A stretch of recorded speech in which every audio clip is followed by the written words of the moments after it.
The Sons of Katie Elder was a 1965 film directed by Henry Hathaway, and it starred John Wayne and Dean Martin.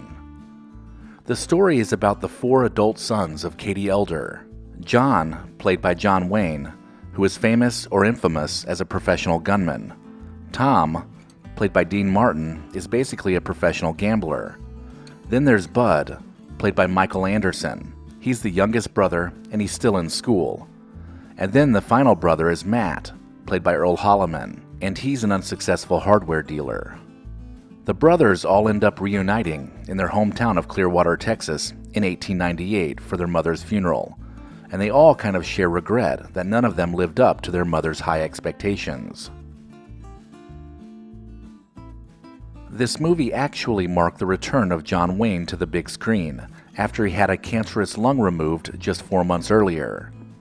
He still insisted on doing a lot of the stunts himself because he wanted to show the public that his illness hadn't slowed him down, but it had. He actually struggled during the filming, but he didn't want anybody else to know. Before John Wayne signed on for the film in June of 1964, Charlton Heston was actually approached for this role of John Elder. The filming was originally scheduled to begin in October of 1964, but they had to delay it until January of 1965 after they found out John Wayne had been diagnosed with lung cancer. It's kind of interesting that George Kennedy recalled he was pretty surprised when he saw John Wayne still smoking cigars during the filming of the movie, despite having undergone major surgery.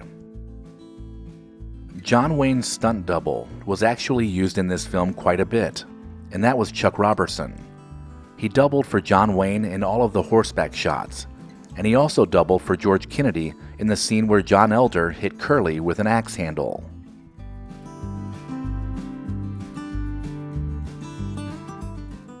It's kind of interesting when you look at the cast and think about them being brothers. John Wayne was up in age at this time, and then you have Dean Martin and a very young Michael Anderson, who looked to be about 16, so it makes you wonder how they could be brothers, or at the very least, how Katie Elder managed to have them based on their ages. In addition to Carl Swinson playing both the doctor and the bartender, there are two other uncredited actors that played dual roles too. The actor playing the train guard at the beginning of the movie is also seen later. This time he has a mustache on and is one of the members of the Hastings gang. The same actor is seen again as a character passed by Dean Martin near the stables towards the climax of the film. And then there's the uncredited actor who plays the blacksmith. He's also seen disguised with a mustache as a member of the posse.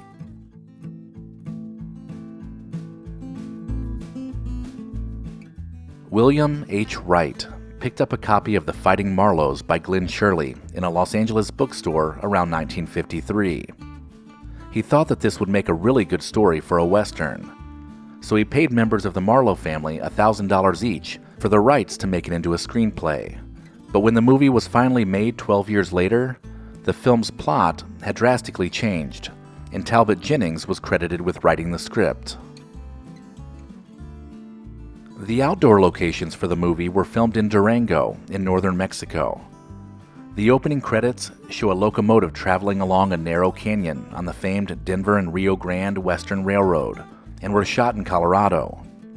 The train depot scenes were filmed in Perkinsville, Arizona, and it's kind of interesting that the same train depot was used as Gold City near the end of the movie How the West Was Won. There's a little confusion that the name Katie Elder actually came from Mary Catherine Cummings, who was better known as Big Nose Kate. She was a Western icon and the sometimes companion of Doc Holliday. Now this can't be the same Kate because Big Nose Kate lived until 1940, and the film was roughly based on the 1888 true story of the five Marlowe brothers. The line between fiction and truth is really hard to gauge on this film.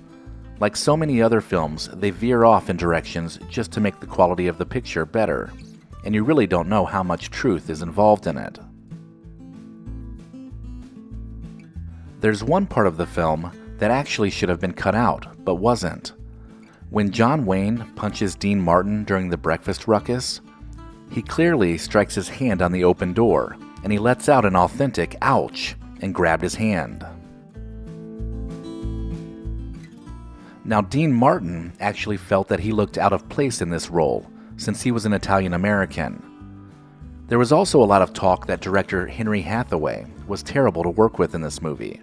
He's been known to reduce strong men to tears in almost every picture he made, but somehow I don't see him doing that with John Wayne.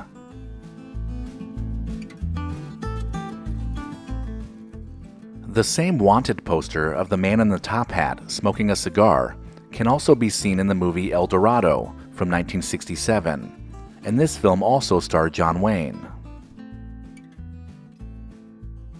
John Wayne did a lot to help other struggling actors, and that was the case with Dennis Hopper. Dennis Hopper actually credits John Wayne with saving his career. Hopper was known for having pretty bad behavior in Hollywood, and he couldn't find work. But John Wayne gave him a chance, strictly because he was the son-in-law of actress Margaret Sullivan. The musical score of this movie was composed by Elmer Bernstein, who would also go on to score True Grit, which was also by the same director and starred John Wayne. Johnny Cash sang a song in 1965 that was called The Sons of Katie Elder, and that was also co-written by Elmer Bernstein. But despite the title and the composer, it wasn't featured in the movie.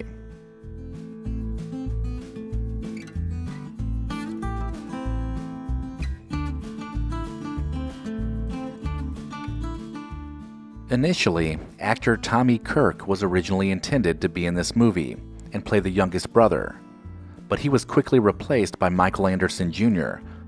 The reason that Tommy Kirk was fired from the film was that he was arrested for possession of marijuana at a party on Christmas Eve in 1964. There were photographs that were published in the paper showing him wearing police handcuffs, and this started his downward spiral of problems. Kirk was really well known for his Disney movies like Old Yeller, The Shaggy Dog, and Swiss Family Robinson.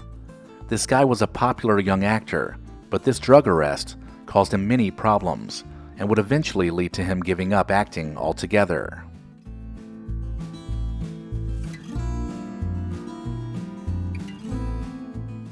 This film was widely criticized for being too long and moving too slow. The film is also kind of uneven at times, and there's a very shaky third act with a poor ending.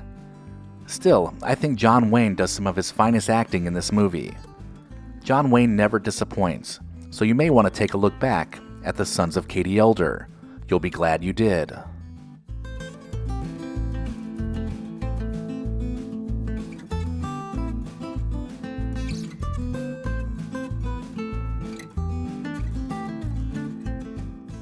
If you enjoyed this video, check out the description for links that help support the channel. And as always, thank you so much for watching.